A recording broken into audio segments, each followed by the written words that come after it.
They told me nothing, not even a lie, just silence. The wind outside clawed against the office windows like it had something to say. Inside, everything was still too still. My desk at Novalogic was spotless, save for the single blinking notification on my screen. It wasn't from a client, not an investor. Just a name I hadn't thought about in weeks. The Cedar Room, Waverly, GA. I clicked before I could talk myself out of it. Reservation confirmation, April 27th, 2024. Party, Diana Carter, private room guests. 12, status paid in full by Novalogic Corporate Social Fund. I froze. For a moment, I wondered if it was spam or a mistake, but the Novalogic tag was unmistakable. This was processed through our community social arm, an account I'd helped design and oversee. One I still monitored. Someone had used my system, my name, my company, to pay for a dinner I wasn't invited to. 12 guests. That was all of them. Dad, Sierra, probably Aunt Lorraine, and of course Mom, my mother, Diana Carter, the woman who hadn't replied to my texts since December. I scrolled through the footer. Contact Sierra Carter. I blinked, then blinked again. I picked up my phone. My thumb hovered over Mom's number, Mom's cell, like it meant something. I tapped. It rang once, then went straight to voicemail. Hi, you've reached Diana Carter. Leave a message. I ended the call. My hand stayed clenched around the phone. A tightness pressed against my chest like a seatbelt I hadn't fastened, just crashing forward into impact. I tried Dad next. Same thing. I stared at the screen again. The event was scheduled for Saturday. The Cedar Room was her favorite mahogany tables, white wine flights, rustic decor designed to feel southern, yet elite. It was the kind of place people used when they wanted to perform togetherness. 12 seats, 12 names. Not one of them mine. I thought about last year, how I'd flown in with flowers and a gift, and no one had answered the door. I stood outside the porch with cake in my hands, while they forgot to text me that plans had changed. But this wasn't forgetting. This was deliberate. I went back to the email and zoomed in on the line that wouldn't stop burning into my brain. Paid in full by Novalogic Corporate Social Fund. That was mine. My name didn't appear on the guest list, but it might as well have been on the check. The fluorescent light above flickered. I glanced up. Everything in the room felt suddenly unfamiliar, like I was in someone else's office, someone else's life. And maybe I was. I looked around at the silent shelves, the plaques on the wall, the stack of documents marked confidential. I had built this. I had carved my way out of Waverly and into tech. But even here, even now, they had found a way to use me without acknowledging me. I didn't even realize I was holding my breath until my chest started to ache. I sat back down, opened my laptop again, and reread the reservation. It didn't change. I scrolled down again. Contact Sierra Carter. She had listed her new title, Outreach Director. Novalogic Temp. I hadn't even known she'd taken that gig. Probably Dad's idea. Let the Golden Girl do PR and smile for press photos. It wasn't permanent. It never was. But temporary status still came with access to funds. Access to my systems. I didn't scream. I didn't cry. I didn't even type. I just sat there, watching the cursor blink like a slow heartbeat. It felt like waiting for something I hadn't realized I'd already lost. We didn't think you'd want to come back. That's what Dad would say later. That it was easier not to tell me. That they were sparing me the pain. That I always seemed so busy. No, they weren't sparing me. They were erasing me. I had grown up believing that silence was kindness. That quiet meant peace. But now I saw it for what it really was. A scalpel. Surgical. Precise. Designed to cut without blood. I closed my laptop. Everything inside me went still. So they'll eat on my dime and pretend I'm not born. She used to save the lemon bars just for me. Now she bakes for crowds I'm not invited to. The scent was faint, but unmistakable powdered sugar, lemon zest, and something nostalgic that clung to the edges of memory. I hadn't opened the tin in over a year. It sat behind the spice jars, tucked into the farthest corner of the kitchen cabinet like a secret I was trying not to forget. Or maybe, like one I didn't want to face. I pulled the step stool out, climbed up and reached for the blue tin with the faded floral print. My fingers hesitated. For a moment I thought, what if she sent something again this year? But the tin was cold, silent, empty. Just crumbs from last April, one brittle corner of a lemon bar still clinging to the side as if trying to stay relevant. I sat down on the floor, legs crossed like a child, and held the tin in my lap. When I was 16, I told her I wanted to apply for the Johnson STEM Scholarship. It was national, competitive, prestigious, something no one from Waverly had ever won. She smiled so big, so proud. "If you get it," she said, "brushing flour off my cheek, we'll go see the Northern Lights together, before my knees give out." I won. She cried on the porch when the letter came. We even went to get passports. But we never booked the trip. There was always something. Dad's job, Sierra's college, moved the church fundraiser. Next year, she said. We've got time. Years passed. Her knees still worked, but the promises didn't. I opened the tin. The smell had faded, but the memory hadn't. Every birthday until last year, a fresh batch would arrive, carefully packed, wrapped in wax paper, sealed with a note written in her slanted cursive. Evie, for when the world gets too sour. Now she baked for events I wasn't invited to. Lemon bars for a party I didn't know about. For guests who had never cried in her lap or watched her burn the first 2 batches just to get the texture right. I stood up and walked to the living room, tin in hand. The afternoon sun pushed through the blinds in sharp lines. Dust floated in the light, like ghosts too small to see clearly. On the console table sat a photo from that summer. Mom and me, laughing arms, linked a lemon bar in each hand. It looked like it belonged to someone else. I turned away and went to the drawer under the coffee table. Inside, 2 plane tickets sat inside a travel folder, corners slightly curled. Boulder to Fairbanks, April 28th. I'd booked them 6 weeks ago. First class. Window seats. My name and hers printed in bold black letters. I stared at them. Long enough for the silence in the room to shift. They were never meant to be a gift. Not anymore. Just residue from a hope that hadn't realized it had expired. I didn't tear them. I didn't scream. I just slid the folder back in, careful and quiet. Then I carried the tin to the trash and dropped it in. The metal hit the plastic bag with a soft thud. Final. No drama, no speech. Just a goodbye no one would hear. I glanced at the kitchen again. There was no smell of sugar now, just soap countertops and an air that felt too sterile, like something sacred had been evacuated. I checked my phone, still no calls, no missed messages, no accidental meant to tell you texts. It wasn't an oversight. It was a decision. I wasn't going to Alaska with her. I wasn't sending flowers to the Cedar Room. I wasn't going to smile for photos just because I shared DNA with people who could look me in the face and pretend I didn't exist. Let them decorate her table. Let them cut cake in her name. Let's see how she smiles at her party without me. Lucas was invisible to them, just like I used to be.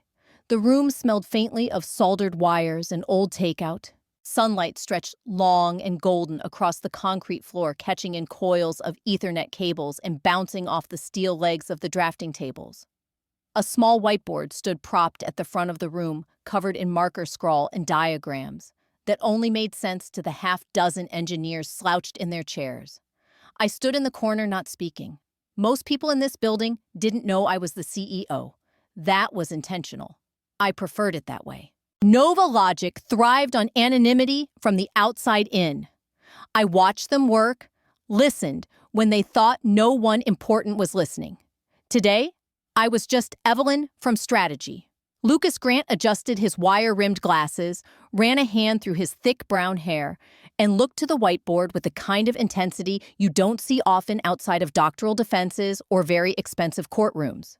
We're currently losing about 4% efficiency on predictive modeling for inventory routing. He said, his voice calm but firm. The algorithm doesn't take into account the secondary vendor restock lag. The other engineers were half listening. A few nodded absently, one stifled a yawn. But I paid attention. He wasn't just technically right, he was strategically smart. The kind of smart that doesn't raise its voice. The kind I used to be before I learned silence was cheaper than fighting for space at the table. He clicked to the next slide. A heat map lit up the monitor. This model cuts the lag to 1.8%. It's not perfect, but it saves us nearly $500,000 annually in shipping coordination. Still no applause. Just polite nods, a few raised eyebrows. I saw myself in him. Not just the competence, but the invisibility. They didn't see him? Not really. After the meeting, I lingered near the break table as the others shuffled out. Lucas stayed behind, tapping at his laptop, tweaking something in his code. He looked up when he noticed me. Hey, Evelyn, right? His voice was warm, if a little cautious. Right? I said, offering a small smile. Great job in there? He looked genuinely surprised. Thanks. I don't think they really, well, I guess they don't notice me much. I noticed, I said. That made him smile. It was boyish soft at the edges. The kind of smile that reminded me of my interns back when I used to mentor for the STEM Girls program at CU Boulder. I actually got into this field because of a scholarship, he said, almost offhand. Wasn't going to afford school otherwise. It was anonymous from some tech endowment. I don't even know who sponsored it. Just a note that said, from someone who used to be invisible too. He chuckled. Weirdly poetic for an engineering fund. I felt a sharp twist in my chest. I remembered that letter. I'd written it 6 years ago after my first bonus cleared. I didn't tell him. He looked up again. So, any plans this weekend? Not yet, I said casually. I'm heading to Georgia, small town Waverly. My girlfriend's taking me to her mom's birthday. Big family thing. My spine stiffened. Your girlfriend, I asked, though. I didn't need to. Yeah. Sierra Carter. He grinned. She's something else. Keeps me on my toes. Of course. I folded my arms and leaned against the table. Waverly's nice in spring, I said evenly. Lucas nodded. Yeah? I've never been. Sierra said the family booked a place. The Cedar Room sounds fancy. I just hope I don't underdress. I could hear my pulse in my ears. The Cedar Room. The birthday. Sierra. Lucas. The circle was drawing tight now, and they had no idea. I watched him for another moment. There was no smugness in him. Just a man proud of his work, loyal to a girl who likely hadn't mentioned me even once. You should wear navy, I said. He blinked. Why, photographs better? He laughed lightly. Noted. I turned toward the hallway, my heels clicking softly on the concrete. Just before I reached the door, I glanced back at him. Guess I'll see you there then. I was raised to clear plates, not to take up space. There was something poetic about how silence echoes louder in a quiet room. My apartment sat still under the weight of evening, the windows dimmed by the last hints of dusky light. Outside Boulder had already started to cool down. Mid-April still had bite to its breeze, but inside, I was burning in the quiet. The box sat open on my desk. Glossy navy ribbon, ivory cardstock, a small pair of envelopes nested one beneath the other. One held a folded birthday card, the other 2 non-refundable airline tickets to Anchorage. I'd bought them in February. Back then, I'd believed we still had time.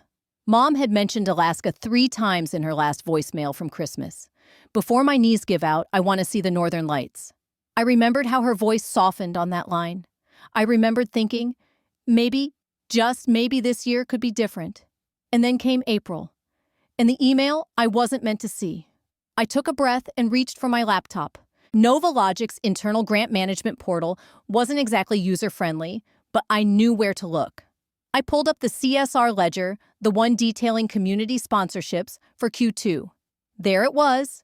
Cedar Room event, Family Engagement Initiative, Waverly GA, approved. Signed off by the assistant director, automatically charged to my budget line. I clicked through to the authorization trail. The event had been filed under staff family integration, which made it eligible. Just barely.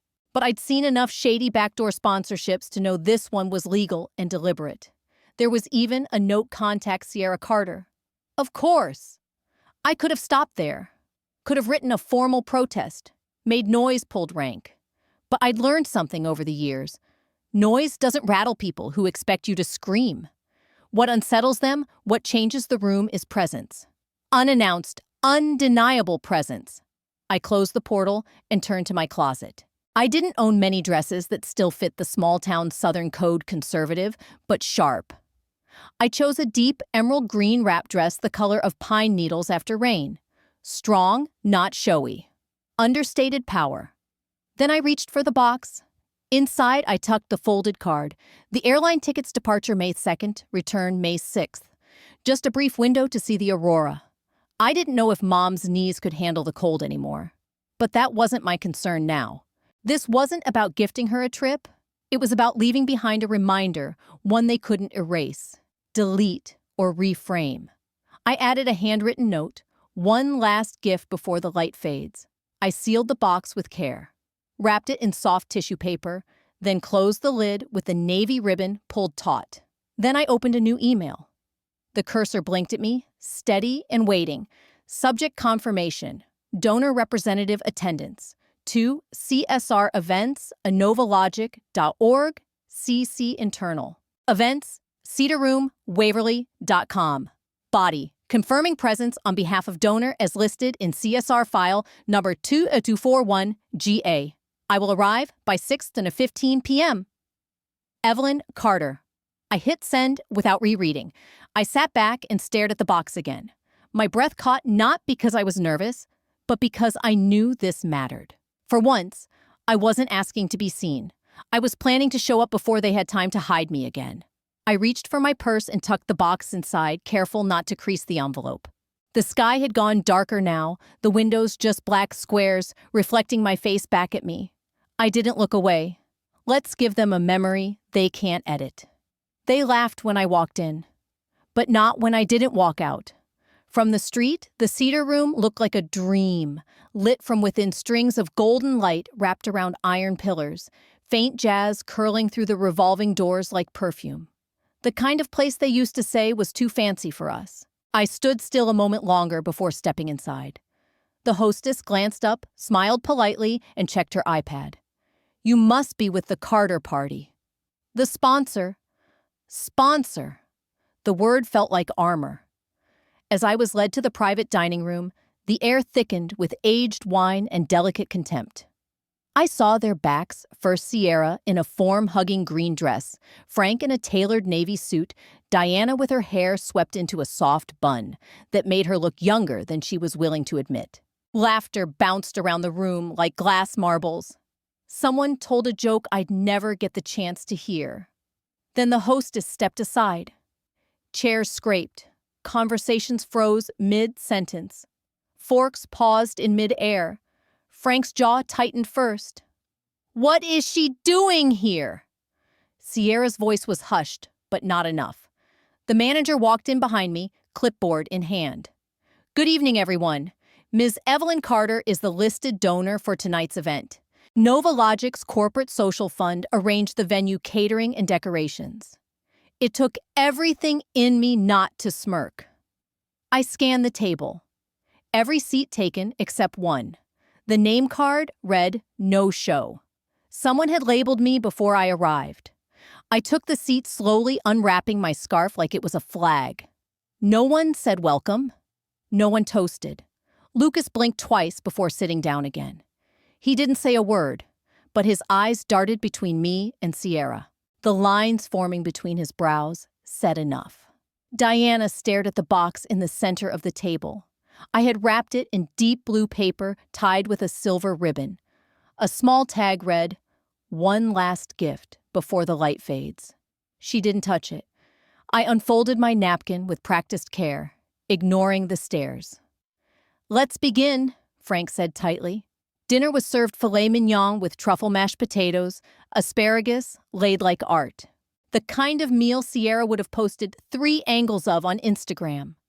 I lifted my glass and took a sip. The wine was dry, fitting. The conversations resumed in patches, fragmented, avoiding me like oil in water. Sierra tried too hard to sparkle, throwing glances at Lucas, laughing a little too brightly. I watched as she nudged Diana, whispering something behind her palm. Probably something about me being dramatic. They didn't know this wasn't my tantrum. It was my ledger. Lucas leaned toward me, voice low. Did you really pay for this whole thing? Yes, I said simply. Corporate social responsibility line item. Community outreach. You'd be amazed what qualifies. He gave a slow nod, biting his lip. Frank cleared his throat. Diana say a few words. She stood adjusting her shawl. Thank you all for being here tonight. Family is complicated, but it is, as I've often said, the only real mirror we have. Her eyes flicked toward me for the briefest second. I didn't return the glance. Sierra jumped in next, lifting her glass. To Mom, the one who always knew what was best for us. Even when we didn't listen. She looked directly at me. Even when some of us chose distance. I didn't blink, just pressed my fingers against the base of my glass and counted the seconds it would take to break it if I wanted. Lucas shifted uncomfortably. To the hands behind the curtain, he said, the ones who don't get mentioned in speeches, but build everything anyway. His eyes never left me. Diana smiled vaguely. That's very poetic. The tension sat thick on the table, but no one addressed it. No one even looked directly at me except Lucas. The waiters brought out dessert, lemon bars. My chest tightened, but I didn't reach for them. Diana did. She passed the plate to Sierra first, skipping over me entirely. Sierra took one bit in and sighed with pleasure. Still Mom's best, she said. Lucas looked at me, then back at his plate. His fingers tapped once, twice, like he was trying to decode something. He reached under the table and gently touched my wrist. I turned, surprised. You don't belong in the shadows, he whispered. I think they're just now realizing that. And then softly, with a kind of wonder. That's the Evelyn I never knew. They said I was never expected. But someone paid for a chair with my name on it. The cedar room was nearly empty now, the air thick with the scent of melted candle wax and lemon zest. Soft jazz played from hidden speakers, a lullaby for the plates being cleared and the glasses being gathered. I sat alone at the edge of the auxiliary lounge, where donors were meant to sip post-dinner cocktails and accept thanks they never asked for. No one had come to thank me. The manager, Harper, I remembered from the email chains, stepped out of the shadows with a folder pressed neatly to her chest.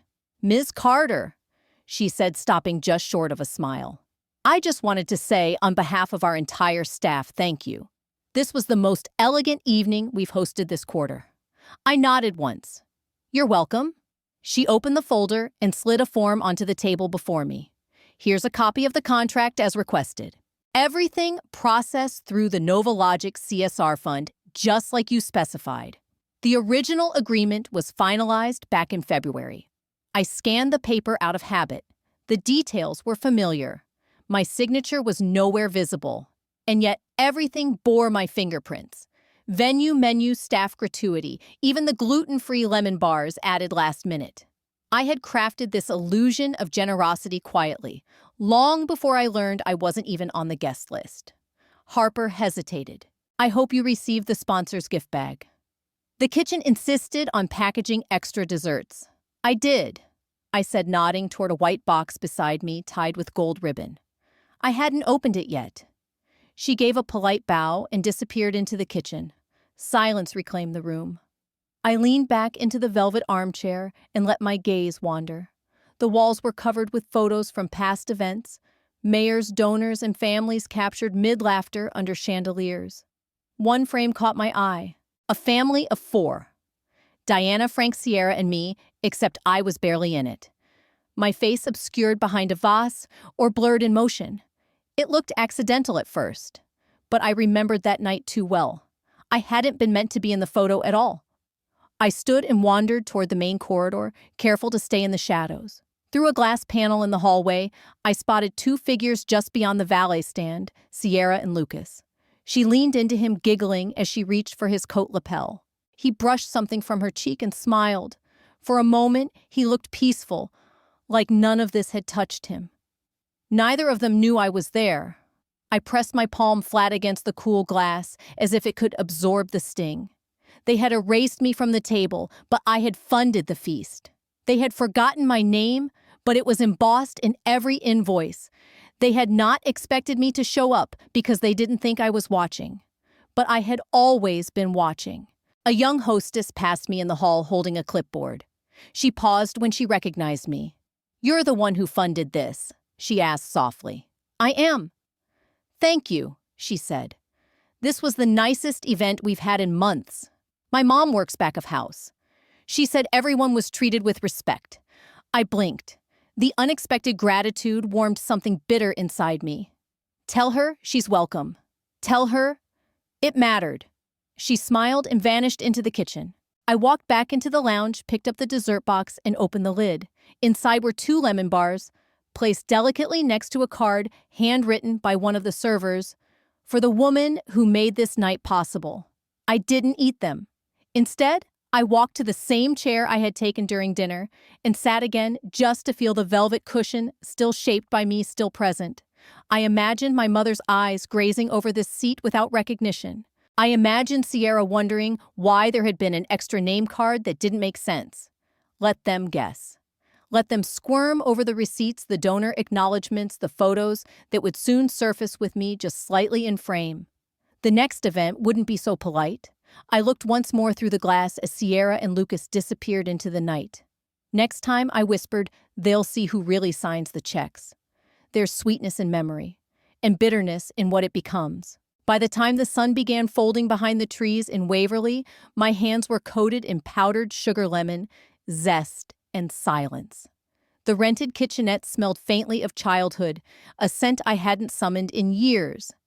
I stood barefoot on the cold tile, a mixing bowl in one hand, the familiar tin on the counter beside me. It was the same purple tin Mama used to send me every birthday while I was in Boston, always filled with her lemon bars. She'd wrap them in parchment, tuck in a note that usually said something like, "Don't let those MIT boys forget to eat," and seal it all with a kiss on the paper. She stopped sending them the year I turned 28. No explanation. Just silence. I had kept the tin anyway. Through 5 moves, a company launch, and 2 heartbreaks. Now, after all this time, I was filling it again, but with my version of the recipe. Tangier, sharper. Less sugar, more bite. As I stirred the batter, my mind slipped back to a different kind of memory. I was 16, standing with Mama in the Waverly post office. I'd printed out the scholarship application to MIT, all 13 pages of it, and she insisted on walking me there to drop it off in person. "If you're gonna leave," she said, brushing lint off my shoulder, "you're gonna do it proud, not ashamed. You hear me?" I heard her. I carried those words all the way to Cambridge. And yet tonight, in this dim kitchen, I couldn't reconcile the woman who stood by me in that post office with the one who now celebrated birthdays without me. I opened the envelope again, the one with the plane tickets. 2 seats to Alaska, mid-June. Booked back in February before I found out they were planning the party without me. I'd chosen the date because she once said, "If I ever hit 60 with working knees, I want to see the Northern Lights." She said it on a Tuesday night while drying dishes as if it were a passing dream. I never forgot. I took a clean linen napkin and folded it around the lemon bars. They were still warm. I placed them gently into the tin, pressing them into the corners, with care like she used to. Then I slid the Alaska tickets into a white note card. On the front, an etched cabin beneath a dancing sky.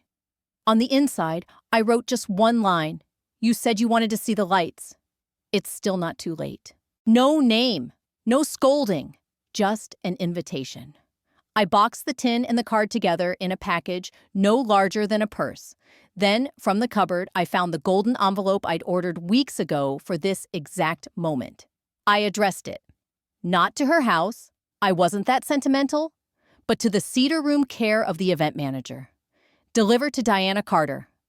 April 27th, 7 p.m. sharp, I wrote in careful cursive. I even printed a return label with my full name. No room for mistakes. I stood there with the box in my hands, staring at it under the dim kitchen light. This wasn't an apology. It wasn't a plea to be remembered. It was a test of her heart of mine, of whether anything real still lived between the cracks of betrayal. I walked it to the mailbox at the corner of the street, the same one I passed on the way home from elementary school. My fingers hovered over the drop slot for a moment longer than necessary. Would she open it? Would she see the tickets and remember the night she spoke about Alaska like it was a holy place? Or would she hand it to Sierra and never read the note I let it fall? Back inside, I washed the mixing bowl in the sink. My knuckles were pink from the lemon juice and my eyes stung from something else. Not grief, not anger, something more elusive, like letting go of a thread that no longer led anywhere. I walked to the window and looked out at the horizon where the last sliver of orange folded into deep indigo. I thought of the lights Mama dreamed of. I thought of the warmth I used to find in her hands and the cold I now felt in her absence. I whispered to the empty kitchen, more to the memory than the woman herself. You forgot me, but I never forgot your light. Sometimes the guest of honor isn't the one wearing pearls. The Carter household in Waverly still smelled like cedarwood and sugar glaze, but it no longer felt like home. Not for me, anyway. I wasn't even sure it ever had. I sat on the edge of the guest bed in Sierra's old room, which now doubled as my temporary shelter before heading back to Boulder, flipping through an engineering journal while my thoughts kept snagging on Evelyn Cross. Sierra was in the kitchen humming to herself. A familiar tune, though, I couldn't place it. I heard drawers open, glasses clink, a cabinet door thud shut. There was a rhythm to it, efficient, practiced, like someone preparing for company. But tonight, it was just the two of us. Hey, I called, still staring at the page, but not reading. You told me Evelyn was just doing support work at Novalogic, right? A beat passed before she answered. Yeah, she said lightly. She's great with systems, but not really CEO material. Why I hesitated. No reason. That was a lie. There'd been something off about Evelyn the night of the party. Not just her composure, not just how she stared through the room like she owned every grain of salt on that table. It was how the restaurant manager deferred to her. How she signed something without blinking. How my name, my career kept tangling back to hers in ways I'd ignored until now. While Sierra fussed in the kitchen, I opened her laptop to check the email she'd been drafting for her supervisor. It wasn't snooping, at least that's what I told myself. Just curiosity. We worked at the same company. We shared a future, didn't we? The email sat open in her drafts folder, a quarterly report forwarded from Novalogic HQ. I scrolled. At the bottom was a digital signature, Evelyn Cross, chairwoman of the board. I blinked, scrolled again. It wasn't a mistake. I had seen that name before countless times attached to fund documents, quarterly memos, R&D approvals. I clicked open Sierra's sent folder. Last year, around the time she was hired, there was a referral form. Internal candidate priority flagged. No resume attached. Just a note. Fast track onboarding per EC clearance. EC Evelyn Cross. Sierra had always said she aced her interviews, that she'd caught someone's attention during a campus pitch competition. But suddenly, that explanation felt like lace over a locked door. I leaned back in the chair, the room now too quiet. My mind reeled backward to a moment I hadn't thought about in years when I received the scholarship that changed everything. I was 20, nearly out of options. Then came an email. Congratulations. You've been selected by a private tech sponsor to receive full tuition for your final year. It hadn't come from the university. It had come from a woman whose name was never disclosed. But the wording, the cadence. I opened an old folder on my phone where I kept that email saved like a talisman. The voice in it, brief, deliberate, slightly formal read, almost exactly like the internal notes I'd seen signed by Evelyn over the years. We see potential in people who build without recognition. May this help you keep building. I had thought it was just a foundation formality, but now I read it like scripture. Sierra walked into the room holding 2 glasses of wine. What are you working on? She asked, handing me one. Nothing. I lied. My hand tightened around the glass stem. Just catching up on company emails. She smiled. You really never stop, huh? But my mind had already left the room. Evelyn wasn't just the woman with a cool stare and perfect posture. She was the one who'd cleared Sierra's path and mine long before either of us understood how. And Sierra, she had never mentioned that connection. Not once. I set the wine down, untouched, and stood. "You okay?" Sierra asked. I nodded slowly. "Yeah, just tired."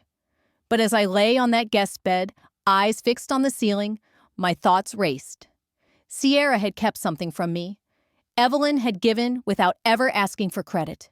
And I, blinded by comfort and charm, had failed to recognize the one person who made my life possible. She gave me everything I have, I whispered. And I didn't even thank her. They taught me that silence was grace. But mine has claws. The room smelled like lemon cleaner and wilted daisies. I had chosen this motel on purpose, anonymous, tucked between a shuttered bookstore and a pawn shop that still advertised VHS tapes in its window.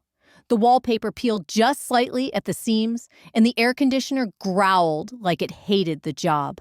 But for the past 3 days, it had held my solitude like a secret. It was the morning of April 27th, my mother's birthday. The day they decided to toast her legacy, her grace, her gentle power, without inviting the only person who remembered when she still burned dinner and cried on the porch steps. I stood by the window in silence, watching Waverly stretch into its quiet morning. A UPS truck rolled down Main. A man walked a beagle in a red bandana. The town hadn't changed much, but I had, and that meant everything tonight would be different. On the table by the bed was a small brown paper bag. Inside, a half-empty tin of lemon bars I'd baked and mailed to the Cedar Room days ago. My own copy. The rest, the ones she would taste, had arrived yesterday. Boxed in ribbon, delivered with no card. But with everything, I wondered, would she open it? Would she know? Part of me hoped she would. Part of me prayed she wouldn't. Maybe some truths are too heavy to land with frosting. I sat down and let the silence settle around me. It was not the silence they taught me, not the kind that makes girls easier to love, more palatable at family dinners. No, this silence had teeth. It was forged from years of watching them pass me over, from biting my tongue while Sierra broke the rules and Frank rewrote them. I remembered a Thanksgiving. I must have been 10. I'd corrected Sierra in front of guests something about how cranberry sauce was originally used as a dye-not food. Frank had smiled politely, then waited until dessert to take me aside. "You talk too much at the table," he said. "It's not graceful." He meant sit still. He meant don't outshine. I had swallowed those words like seeds. For years, I let them root inside me, thinking they'd teach me how to be gentle, but all they did was sharpen me. Now silence was no longer a punishment. It was a strategy. I turned to the calendar pinned above the desk. One of those cheap paper ones with peeling corners. I had flipped each day manually, like slicing time with purpose. Today's square had a small note written in the corner, inked in my own hand months ago. Last light comes with truth. I tore the page away. The sound cracked in the stillness like a promise. My phone buzzed. A reminder. 6:15 p.m. Arrival at the Cedar Room? I didn't need GPS. I didn't need directions. I knew exactly where I was going. I knew exactly what I wanted them to see. I pulled out my dress, dark navy, almost black. Simple lines, modest cut.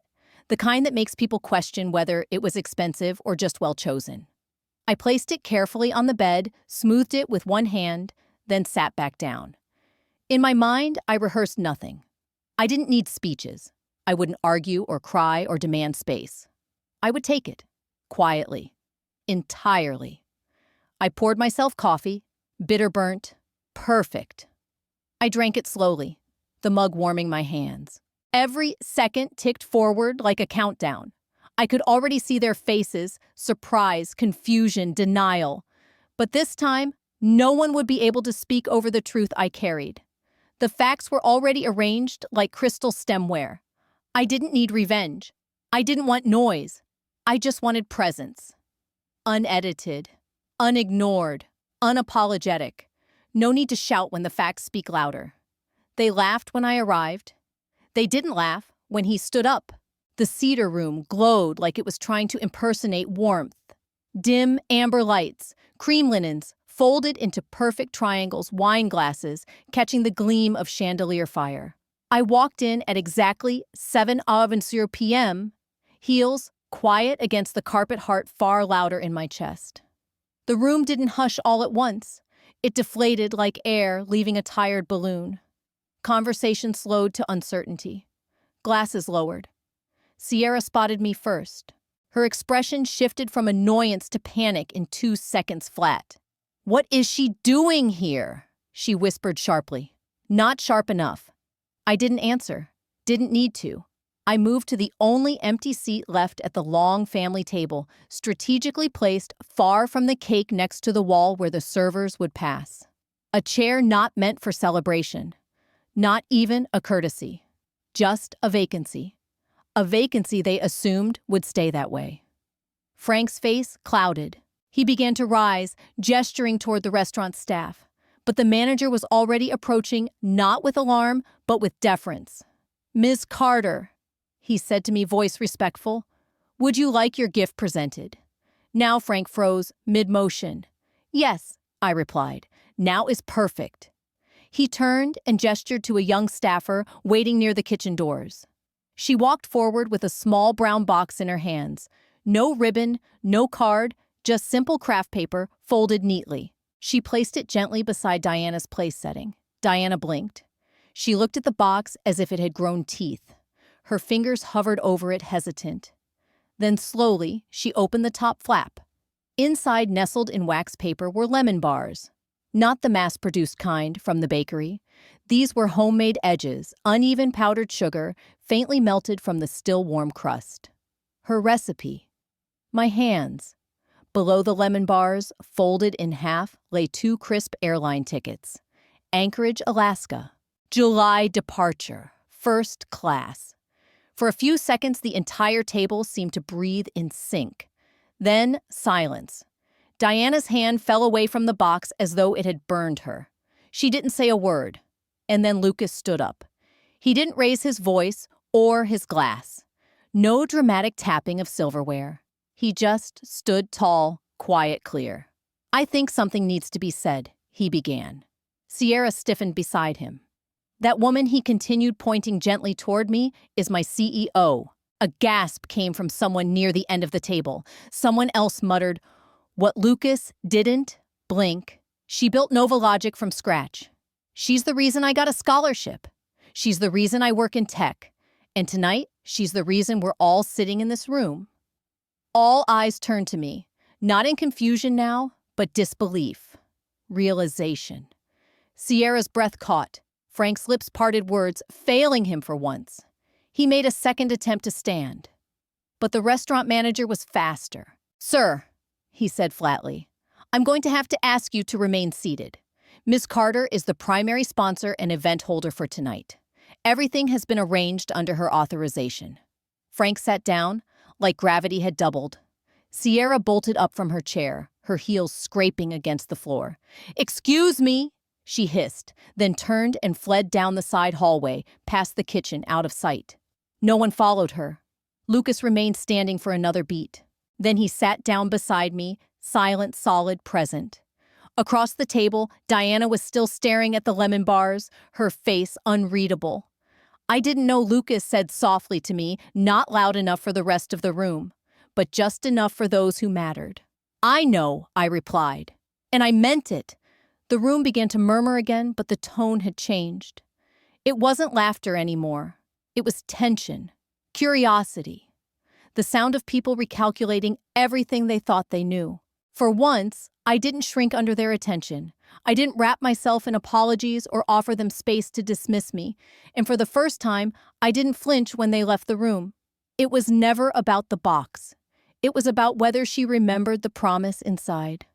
The cedar room had emptied hours ago, its warmth now, just a memory clinging to the walls. Diana Carter sat in the center of Evelyn's old room, the one with the lilac curtains and faint constellation stickers still stuck to the ceiling. A soft amber light bled from the bedside lamp, casting long, quiet shadows over the box in her lap. She didn't cry in public, not during dinner, not when the room shifted and Evelyn became the gravity around which every gaze turned. Not even when Sierra stormed out or when Lucas stood like a man who'd suddenly realized who was holding his fate. Diana had merely smiled. Her sharp little smile dabbed the corners of her mouth with her napkin and nodded along as if nothing had cracked inside her. But now she sat alone, fingers resting on the lid of the box she'd reopened without thinking. The lemon bars, now slightly smudged, wrapped in wax paper like Evelyn used to do in high school, had started to crumble. The smell hit her first. Not store-bought, not perfection. Real. Slightly tart, slightly sweet, and unmistakably familiar. She picked one up and took a bite. The crust was too thick. The lemon curd a bit runny. But still, it tasted like a time when her daughter used to leave sticky notes on the fridge that read, "Mom, don't forget Northern Lights trip." When knees still work. Diana hadn't saved the notes. Frank had said it was better not to encourage Evelyn's excesses. She placed the pastry back into the tin, careful not to let the crumbs fall. Beneath the layer of baked goods sat a folded note, thin, precise handwriting on thick paper. Diana hesitated. Her hands trembled as she unfolded it. "Do you still want to see the lights? 2 seats. No expiration. Just a second chance."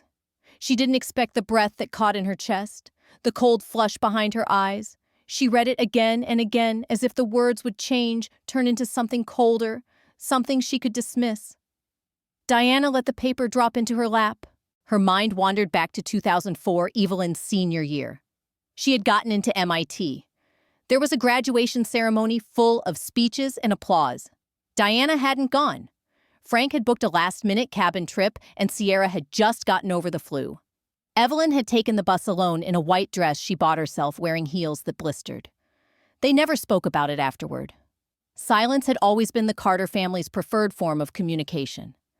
The door creaked. Lucas leaned into the frame, holding his phone. "She's safe. Just got back to Boulder," he said softly. "I thought you should know." Diana gave a small nod. She seemed older. Lucas lingered a beat. "She is." After he left, she turned back to the tickets. Alaska Airlines. Non-transferable. She ran a fingertip along the glossy edge, then looked around the room. Evelyn's room still painted the same lavender tone she'd picked at 12. A faint line on the closet door still marked her height at age 15.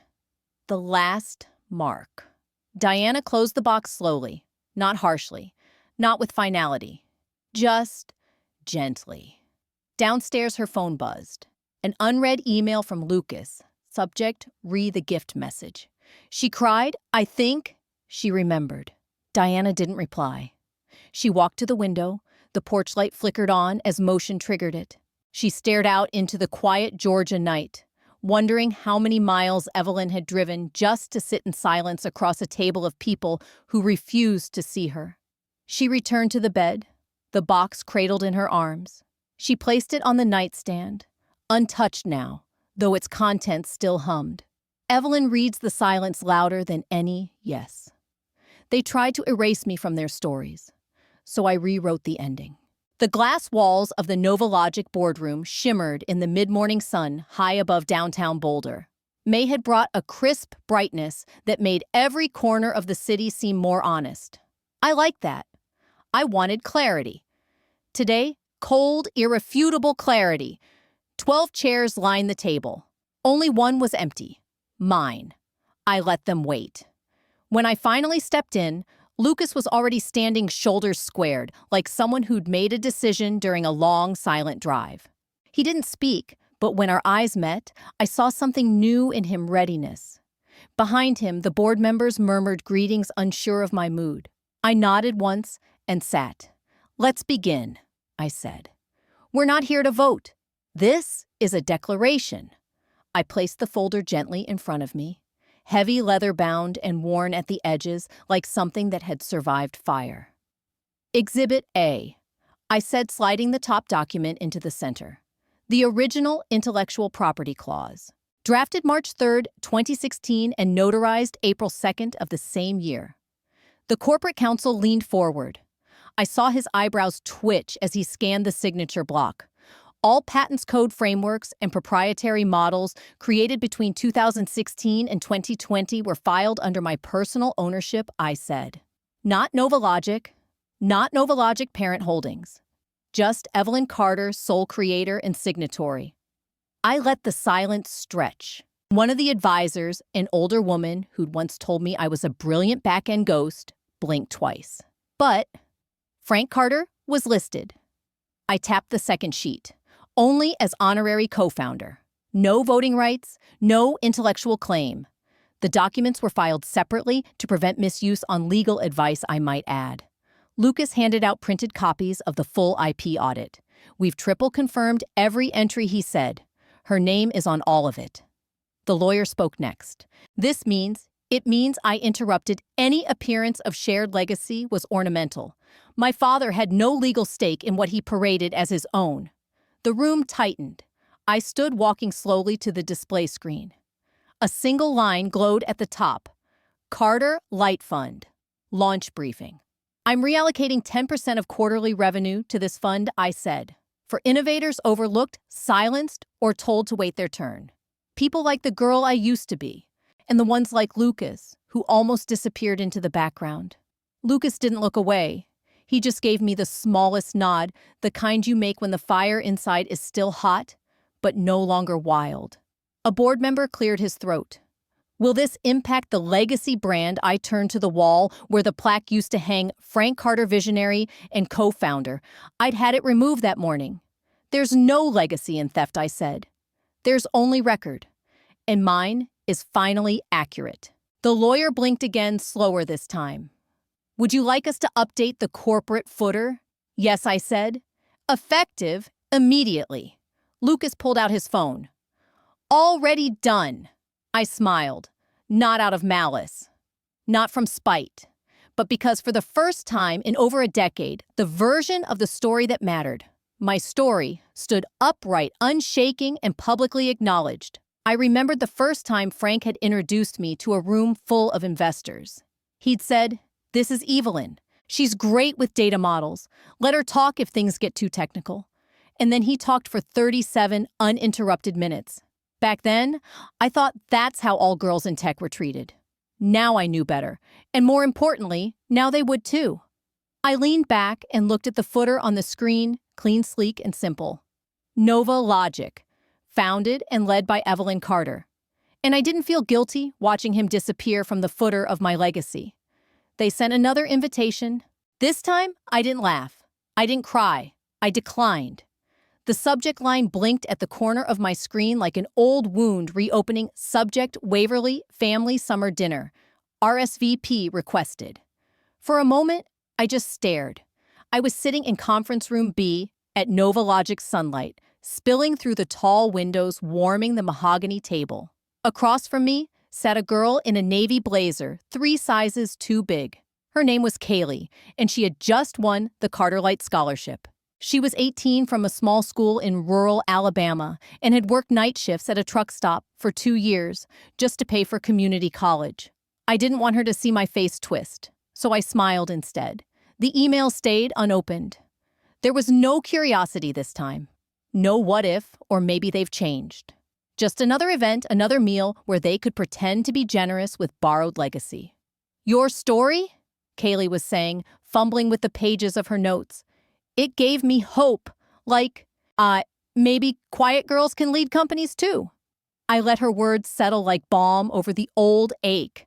I knew that ache, the one that made you unsure whether to enter a room or stay small in a hallway, the one that made every missed invitation feel like a verdict. They can, I said simply. We don't wait for applause. We build our own stage. Kaylee's eyes glistened. Behind her, Lucas adjusted the projector, always attentive, always knowing when to step forward and when to stay back.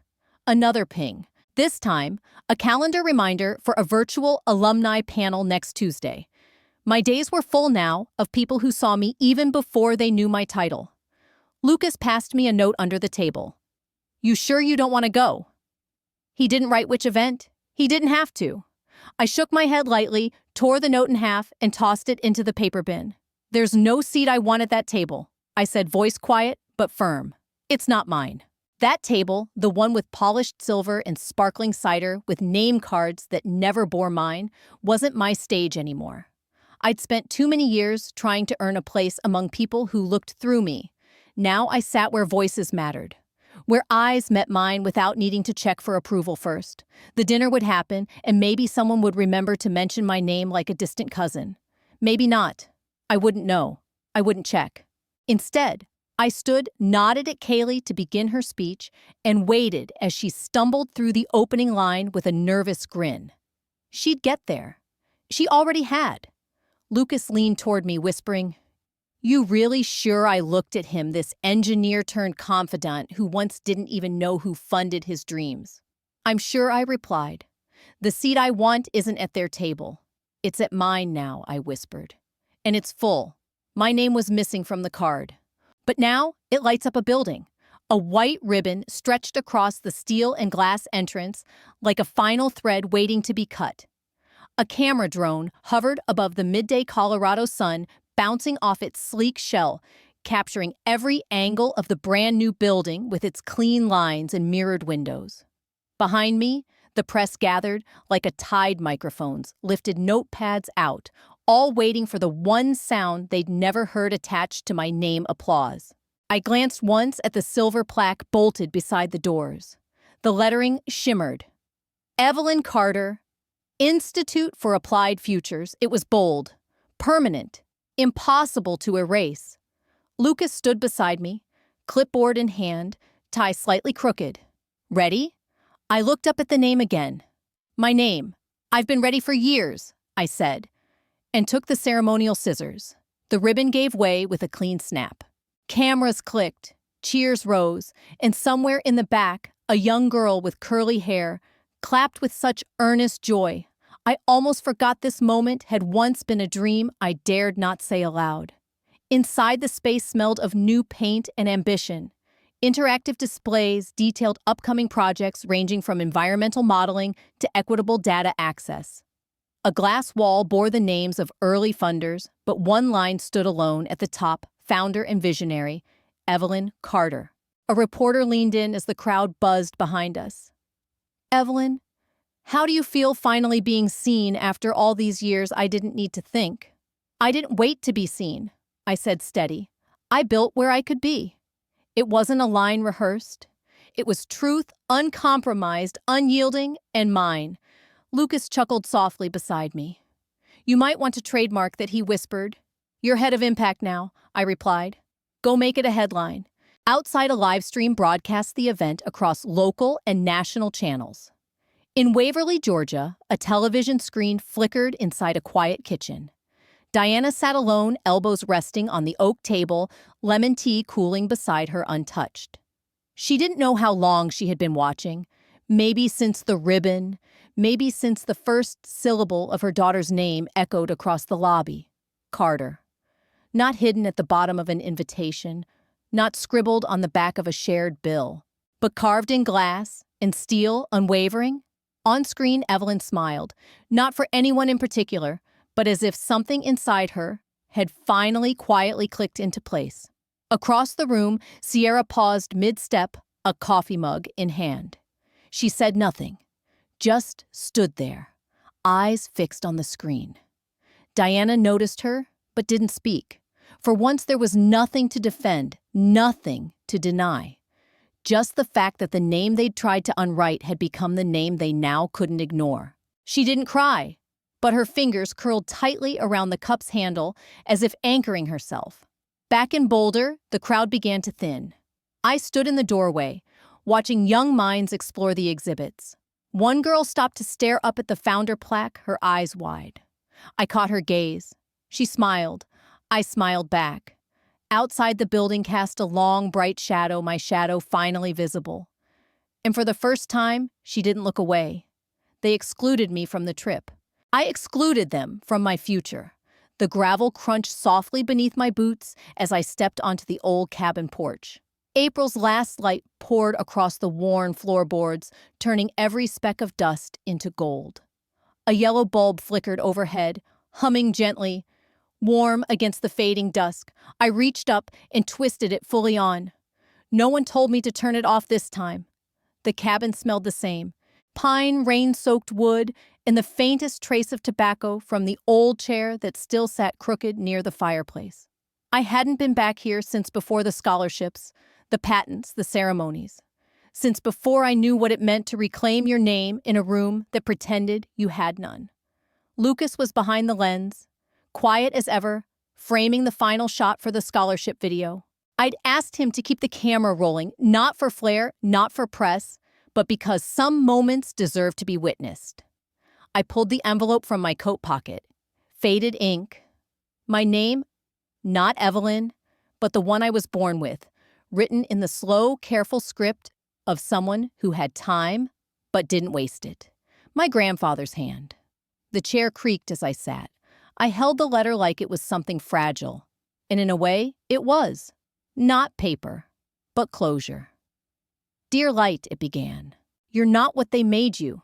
You're what you endured and what you built. I stopped reading aloud. The rest I let stay inside. Some things are meant for the marrow, not the microphone. I pulled out the folder tucked under my arm. Legal papers. A new declaration. Rachel Henry Carter. Rachel, his name. Henry, her name. Carter, mine now, on my own terms. I signed it slowly. Ink deliberate and clean. Not for approval, for truth. Lucas tilted his head, lowering the camera. Do you regret not going to that dinner? I smiled, not the brittle kind I used to wear like armor, but the kind that settled into my cheeks and stayed. No, I said. I hosted my own. Beyond the porch, wind moved through the trees like breath. In the distance, the neighbors I barely knew stepped out to water their plants. One of them looked over, caught my eye, and raised a hand. I waved back. The bulb above me buzzed again, then steadied. Light held. It was late now. The kind of late where silence wraps itself around you like a shawl, not a shroud. And for the first time, I didn't feel it. I didn't need to. And for once, my silence wasn't survival. It was power. If you saw yourself in me even just a little, I hope you'll speak up, not just for me, but for the version of you that once sat quietly in the corner waiting to be invited. I didn't get justice overnight. I endured, I built, and I rewrote my ending. If my silence once felt like grace, now it feels like strength.